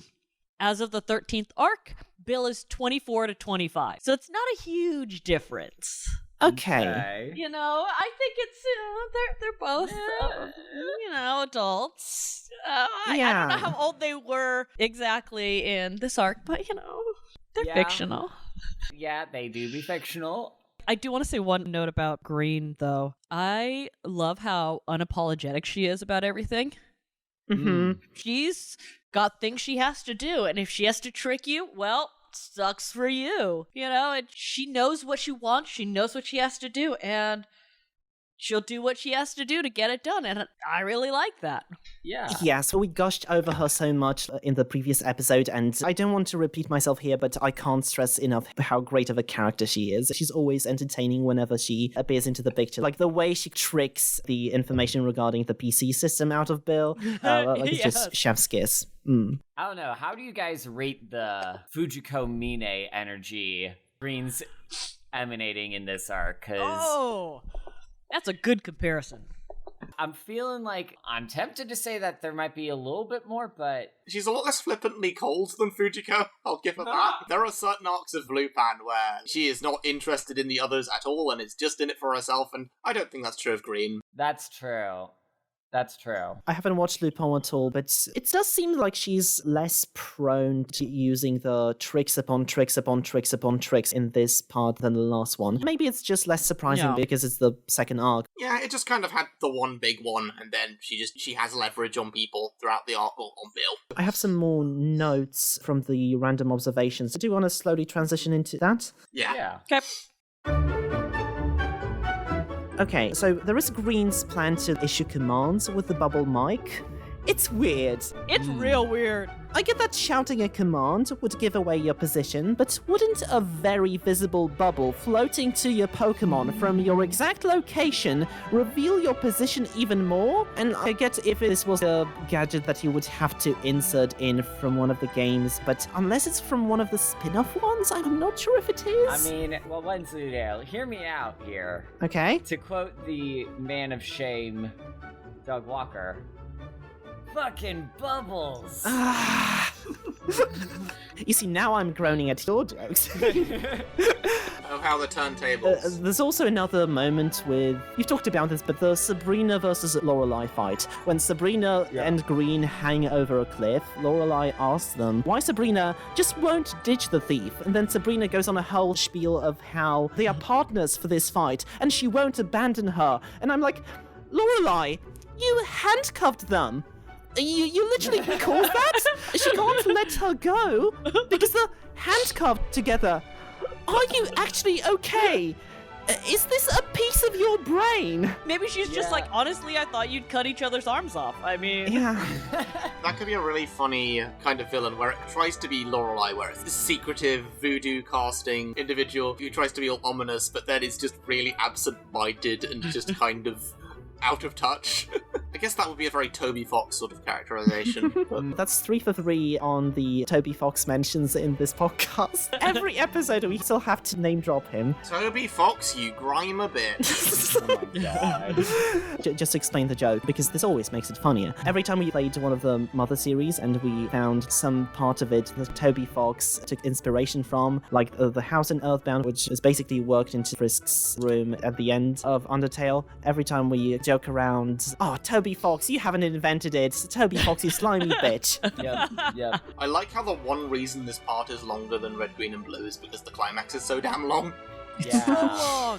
It's like there's not much more story, it just has a bigger finish. I mean, that leads me into an observation that I have. Something that I appreciate also about this arc is the fact that they do seem to try to help sell the scope of the Elite Four's plan. Them cutting to Brock reporting on the massive attacks on Pewter City while also talking with Misty, it's Cerulean City, and Erica talking about her stuff.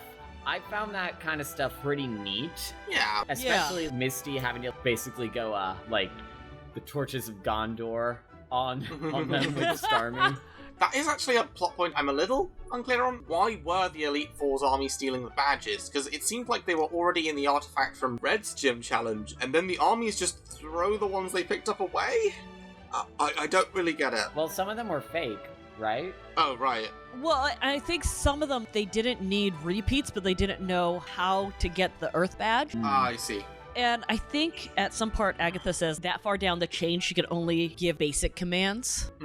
So it's probably just like, hey, just go after the gym leaders and get the badge. Okay. That's what I assume. Okay, so I guess that's why it wasn't that much of an emphasis on, now we need to protect the badges. They just kind of take them because it was not going to be a big deal anyway. I don't know. Yeah. I'm kind of spitballing here, so... I love Lorelei going, the winner of the last Pokemon League tournament, what was his name? Scarlet. Which is also an interesting predictive thing. I don't remember which encounter this is. This is just an out-of-context note, but it was probably more of an art detail, really. I love Blue just headshotting the Ghastly. Oh, man, yeah. Just goes right through him. On the same level as that one time Erica took out a Hypno with a razor leaf back in the Red Arc. Yeah, we talked about it last time. Can we talk about Blue's Edgelord cape? Ah, I love that And- cape. it's so fabulous. Dude's going full Cloud Strife on us right here. It's so fabulous. I also love the note in the flashback, get the sword, Blue. I think of it as the new get in the robot Shinji. Blue's sister also has the same pendant as him, plus a similar turtleneck, so that's one nice thing about Daisy's design. Thinking of Blue real quick, I like there's that flashback chapter where he helps the kid get his Haunter back. And then when they go to Cinnabar Island, there's a junior trainer, and I'm pretty sure that's the same kid. Because he also has a Haunter, and it looks like he's got the same haircut. And if it is, I just think that's really cool. Oh, I haven't noticed that! Oh, it's that kid again. That's so cool. I think it's just because I read most of it in one thing, and I was like, oh, look at that cute little Haunter. It's got such a happy face. Wait a second, there's another really happy face Haunter. Wait a second. Yeah. So Amarillo seems to use the attack names in the first volume, but then doesn't know Rattata's moves in volume 2. Is this an inconsistency, or was this just Oak and Bill, or whatever, calling out what the attacks were as they happened? I'm a bit confused about that. I do not know. I didn't notice that. I mean, I feel like the one that comes to mind as particular is against the bird Pokemon. I don't remember which bird Pokemon, but it was using whirlwinds. And it was whirlwind, mirror move, and it seemed like two sets of attacks were being called out to each other. It seemed like it was a call and response, so I don't know if it was the same person. Oh, that was, in, I think, the mirror move and the whirlwind. That was the fight against Oak, I think. Yes. I think it's kind of an inconsistency, unless we read Yellow's later hesitation as her just hesitating, but just struggling to remember the moves, even though she knew it in the moment last time. But then Blue thinks, how could she not know that? It's not a big deal, I guess. Yeah. These flubs happen. It's just an expression of the thematic part, kind of the narrative informing us of Yellow's flaws as a trainer. I like Yellow min-maxing the properties of her fishing rod and Pokeballs. There's one thing that I mentioned to Henry before, and he thought that, this was a really himbo moment. So Green has her whole flashback when she found Yellow and asked her for help. She told her to disguise herself and never give out her name, since the enemy might use it. And then she refuses to give out her name to Oak, the one person she knows to be an ally. And then in the next few chapters, she just shouts her name out to Lorelei. You see, you were saying Doug Walker. I think that this fucking arc awakened the cinema sins in me, unfortunately. Oh, I don't know. I do find that very funny. I think, honestly, that's kind of emblematic of... I feel like there are some things of Yellow being kind of naive about a couple of things, but I think that is just kind of emblematic of them still being Green's a much more experienced trader and has had plenty of run-ins with that. I think that's mostly just emblematic of the fact that Yellow is still new to a lot of this stuff. My completely stupid idea. Absolutely. Okay, give it to me. Okay, so we saw Lorelai's Slowbro use the move Amnesia. That's all it is. It's Yellow uses that move and forgets that she's not supposed to say her name. I mean, there you go. I mean, it's an answer for all of it. Yeah, I mean, as letterer, I'm sure you can become the absolute authority on declaring it canon. So you heard it here first, ladies and gentlemen and others. Yeah, Yellow got confused and she hid herself in her confusion, basically. I like that the Pokedex functions like a Game Boy in this universe. Like, you can cancel the evolution on it, and then it also has the little check on your Pokemon's mood thing from that I think was in Yellow. I do find completing the Pokedex such a weird thing here. Oak, aren't you already programming this information into your encyclopedia before handing it to your trainers? They are not actually doing much research themselves. They are just unlocking files. Why do you need them to unlock files? See, there are those who like to control the Pokemon. Oak likes to control the trainers. He's like, do my bidding, please. You strange man.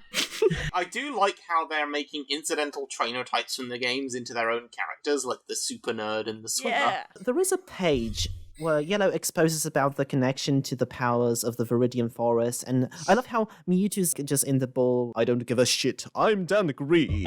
I feel like this part changes point of view characters a lot more than the first part did. You get little asides with Green, and you even get flashbacks from the Elite Four's point of view. It jumps around a bit. That's an interesting change-up. I have a few notes on Koga's stupid Arbok. That poor Arbok can't catch a break. It's the third time it's been cut in half. Oh my god. Also in the Agatha battle, it's basically Deoxys. Agatha's Arbok, that is. So, like, it's changed its forms to boost stats. That's another thing that appeared later in the games. Yeah. And then Koga's Ekans must have been the first example of a Pokemon holding an item, as the Gold and Silver games were probably coming out at the time. Yeah. Yeah, that was cool. I also like all the specialty Pokeballs. Like, he has his Ninja Star Pokeballs, and then Erica has the Arrow Pokeballs. Yeah.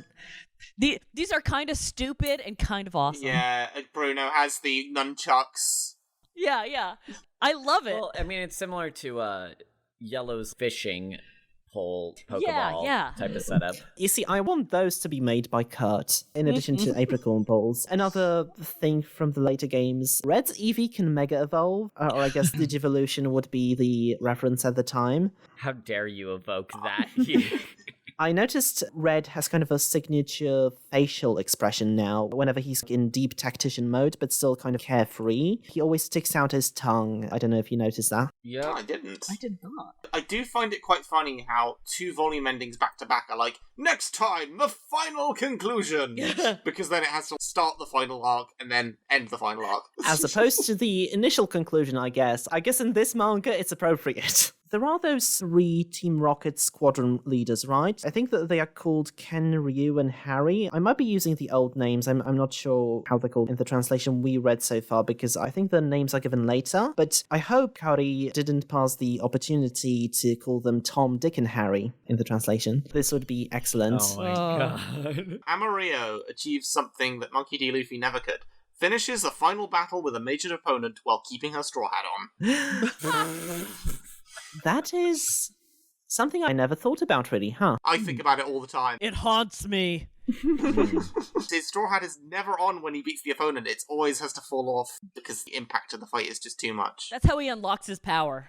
Because we didn't really talk about this. I really enjoyed the ways that this arc utilized evolution with Yellow's characterization, where they're so hesitant to have their Pokemon evolve, but by the end, all the Pokemon working together, just that Metapod and Butterfree evolution. Oh, so cool. Oh, and then going full Butterfree Angel on them as all of Yellow's Pokemon just immediately evolving. Just strategic evolution mid-battle. Good stuff. Rad. I love the evolution mid-battle thing. It was really cool at the Saffron City arc, and it was really cool here. Well, especially since even when fully evolved, Yellow's Pokemon still are drawn kind of cute. I think it might be Blaine that says something about, like, Yellow's canceled their evolution so many times. They're really powerful now. And also, usually you can't evolve Grappler without trading. So, yeah, that's kind of crazy.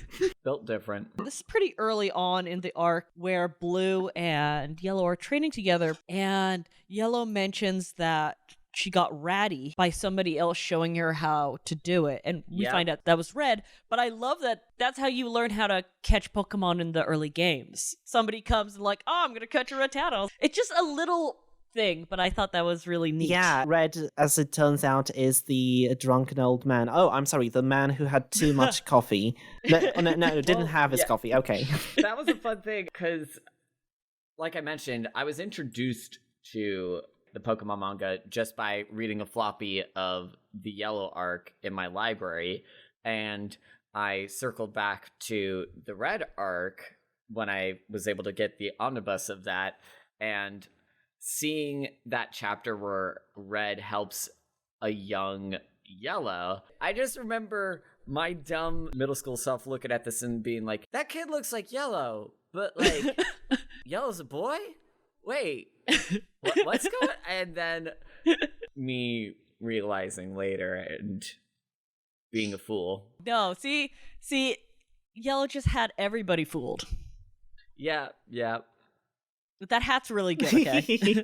I've got two more notes. One is the volume extra note from Marto. So I'm a bit afraid to give my opinion on this because I made a goof and called the feature of Pikachu surfing meh before. But I love how they're so psyched for Gold and Silver's interconnectivity with printers. A feature I hope no one in the right mind should ever be excited about. Who is excited about that? Just tell me. Please tell me. What are you, maniacs?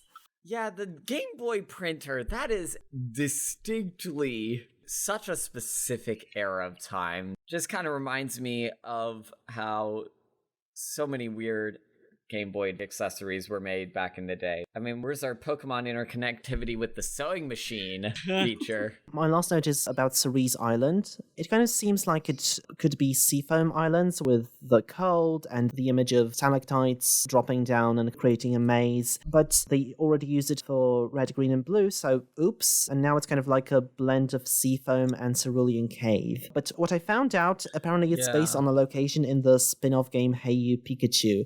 Oh, that's right! Oh my god. Yeah, it's like a Cobalt Cave, I think it was. Yes. Yeah, Cobalt Coast. Yeah. So that's apparently a location. I've never played this game. It's fine. Well, it wasn't just Hey You Pikachu, it was also the Pokemon channel. The thing with Hey You Pikachu and Pokemon channel is that Hey You Pikachu had the gimmick of the microphone, because they basically wanted to do Nintendogs, but with Pikachu. And Pokemon channel, you watch a lot of TV, and that's kind of was the main gimmick of, hey, we made a bunch of little Pokemon channel things to watch some Pokemon videos we made. I can't imagine how the microphone feature worked or how it was. Not well. Not well. Especially given the international audience, given the technology at the time, given that today with some microphone features and technology, I still kind of struggle with most of that in games and things like that. So interesting. Shall we move on to the Q&A? Let's A those cues. Okay, this is from Zadum Zado.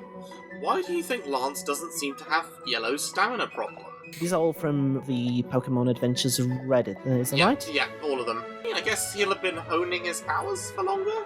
Yeah, I mean, I think he's just older, plus he's had this goal since it seems like he was a child, so he's just probably been working on it. Yeah. Exercise. I guess the one thing I had to note was because he's not 10 years old. But it's also interesting since, like, I didn't consider Yellow to be sickly or have any sort of stamina issue. I'm assuming that that's sort of, like, related to her powers rather than her being, like, Wally. Yeah, I always read it as channeling Pokemon. The first edition of Pokemon Tabletop Adventures kind of had a similar mechanic where they had a whole class called the Mystic, which was basically what Yellow is, where you would lose HP in order to channel with a Pokemon in order to, A, be able to understand it, but also potentially use a Pokemon moves, which, yes, did become as broken as you would expect it to be, but that's sort of my interpretation with that. It costs a lot of energy to do that kind of channeling, and you got a limited pool of that. Yeah, there's also one in PTU, one of the play characters was that in our campaign. Also, I keep thinking about how different the interpretation was in the games. There was the channeler class in Pokemon Tower. But yeah, that's all I have to say about this. So, Planet Jupiter P, also from Reddit, asks, what do you think of the Kanto gym leaders over these two arcs, especially compared to the games or anime? I think they're so much better just because they've had time to be fleshed out, like we talked about earlier. They're more three-dimensional just because we know more backstory. We've seen them fight more than a short Pokemon battle against them and a blues quote from them. I just like the direction they took some of the characters in, especially the Rocket leaders that are gym leaders. I just think it's neat. Yeah, as much as Kanto is sort of an all-consuming force in the franchise at large, here that becomes sort of an excuse to have these characters play really interesting supporting roles across two, and I'm assuming more arcs. Oh yeah. So it's neat. We talked plenty about it last time, so I won't say too much about this, but I do have one more thing. I do appreciate that Misty and Brock get the least amount of spotlight, since they already have plenty in the anime. They do allow the other gym leaders to shine, whereas in the anime they are mostly relegated to one episode cameos. I do appreciate that, especially in this arc. Misty and Brock take the background role to Erica here. Yeah, I like that too. Hakube asks, when did Pika receive the scar on his ear, and does it appear in later arcs? I've read Gold and Silver, but don't remember that detail. Well, I believe the arc in the Gold and Silver arc, I don't think they keep the scar as a design thing, because unlike the right ear, Ace, correct me if I'm wrong, but I'm pretty sure they kind of dropped that. Yeah, I don't remember it. It's been a long time since I read that arc. I assume where Pika got it was from the fight with Bruno and Lorelei. I assume that's where it came from, but yeah, I don't remember it sticking around. I'm looking at some future art from certain arcs, and it doesn't really show up again, which, that's a little bit of a shame. Yeah, that's a bummer. It's a tiny detail. It could be. Especially with the change in artists. Oh, yeah. I briefly scanned the Fire Red volume looking for the scar, but saw nothing. It really does feel like it kind of just pops up whenever convenient, so we'll be on the lookout for it, but I don't know whether it's going to appear. But yeah, we'll see over the course of this journey. Sidagast says, did you know going in, Arbok is fine? No. I absolutely did not. Yeah, I really only know inklings of what future protagonists are like, so no. I know about the air suit now. That's about it. It was a complete surprise to me, even going through this the second and third time. It really undercuts everyone's claims that this is a darker, more mature story specifically because the Pokemon get injured and stuff, especially when the famous Snake escapes his injury without consequences. It does add an interesting element to how Arboks work, how different Pokemon of the same species can work in this kind of battle. I don't think they started using Pokemon abilities until later generations, but I wonder if that's a similar sort of thing, like, oh, maybe my Arbok has regeneration, and, you know, like Agatha's or whatever has super different pattern face. Whatever Deoxys' ability is. I mean, it's a good retcon. I'm assuming that probably late into Crystal, they start adding abilities because that's where the Ruby and Sapphire games started to pop up. I mean, it's one of those things where I've already made my feelings about the freaking Arbok known. Many times. But yeah, I do agree. It is interesting to see them walk back on the brutality of that. There's so much more to enjoy with this manga than edgy Pokemon. So, yeah. And the last question from Internetual is, do you feel that Yellow is an overrated protagonist? No. Absolutely not. Yeah. How dare you? Yes. Before this, my only impression of the reception to her was Weekly Manga Recap talking about this, and I remember they didn't take a particularly favourable view of her, so... They called Yeah. her Jesus. Yeah, but they're wrong. So Hear me out, cowboy Pokemon trainer. I want to see her now riding on her Dodrio, herding a herd of Tauros. This is such a desire for me now. You have done this to me. Yellow should have been in the Diamond and Pearl arc because they're basically in Hokkaido. Oh, God. Don't make me wish for what was Wensleydale. Right, a fanfic. But yeah, I don't think she's overrated at all as a protagonist. I think the story of the Yellow arc is heavily flawed. I had a lot of fun with it. It's a great arc, but heavily flawed. But I think she's a great protagonist. As I said, it takes balls to have your protag of a legacy series to be so different from the last one, especially leaning so heavily into the pacifism and... But at the same time, I don't think she's that different. She's a very clear follow-up, because she is taking on Red's philanthropy and his kindness. That informed her a lot. Yeah, and what metric are we going by with overrated? Because if we're thinking overall protagonists, I mean, I'm sorry, Red, I love you, but if we're talking about general fandom stuff, when we compare Yellow to the way that some Pokemon fans talk about Red to dunk on Ash or stuff like that, I feel like I don't really see Yellow pop up in those kinds of conversations. I find overrated is not really a term that resonates with me much, because all you're really saying is, people like this thing too much, instead of, okay, but what do you think of it? Yeah, if you don't vibe with the character, that's fine. No reason to be all like, oh, other people are wrong. Alright, shall we do the round off? Let's do it.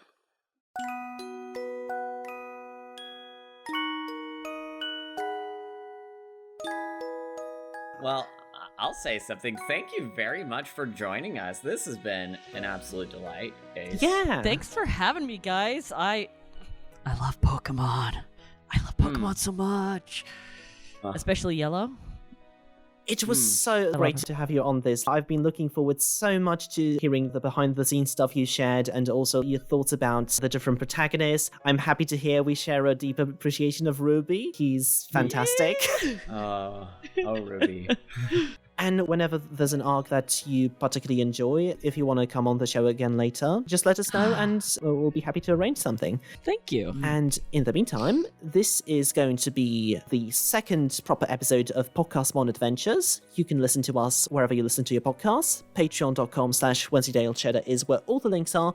Everything is in the pinned post.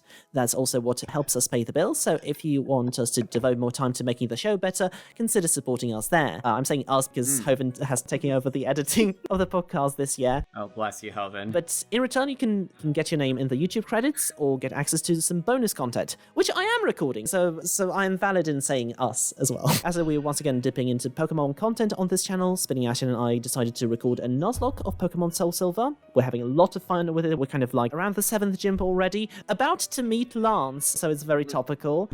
Be careful. Yeah. And a bonus perk is that we're naming some of our Pokemon after patrons. The first episode of that should be available to the general public, and everything else is available at the $1 tier, so come check it out. So if you want to subject a Pokemon facsimile of yourself to a potential death, patreon.com/Wensleydale Cheddar. Absolutely, and when you die in the game, you die in the game. Hello, Future Hovin here again. I have now gotten up to date with this Nuzlocke, and I gotta say, I really recommend it. It's been a really healthy mixture of crushing losses that really set them back and some real clutch performances that we wouldn't expect. It never feels like there's nowhere to go, but you're constantly up in the air as to which Pokemon are going to survive, and that's always fun in a Nuzlocke. Yeah, well worth watching, especially during lunch at work, which is what I have done. Do recommend. Give it a look-see. Also, help me reach some more ambitious goals like making a special episode about the Pokemon Sun and Moon anime, which I've always wanted to finish but never found time to, or a video about Poland as a hypothetical Pokemon region in the vein of Mr. Buddy's videos. That's also something I've always wanted to do. And remember that much like the mind of a super nerd, the YouTube algorithm is a dark abyss of sorrows and woes from which channels like these never resurface. And what helps us navigate it is liking, subscribing, and sharing the podcast with a friend. On the same YouTube channel, youtube.com/Wensleydale Cheddar, you can get access to my manga video essays and Darkface Diaries, a retrospective podcast where Hovin and I cover the cult sci-fi manga World Trigger, which Ace also, as we've previously mentioned, letters, volume by volume. World Trigger! World Trigger! It's a very good podcast. Oh, thank you. Along special guests like Quinn and Nick from Weekly Manga Recap, which we've already mentioned, and the series Letterer. Also, Lum from Manga Mavericks was there. Many different fun people. But Ace. Mostly on the Terrible Bird app. I'm Kaito Ace on there. That's KAITOU_ACE. I post a lot about Final Fantasy 15, Yes.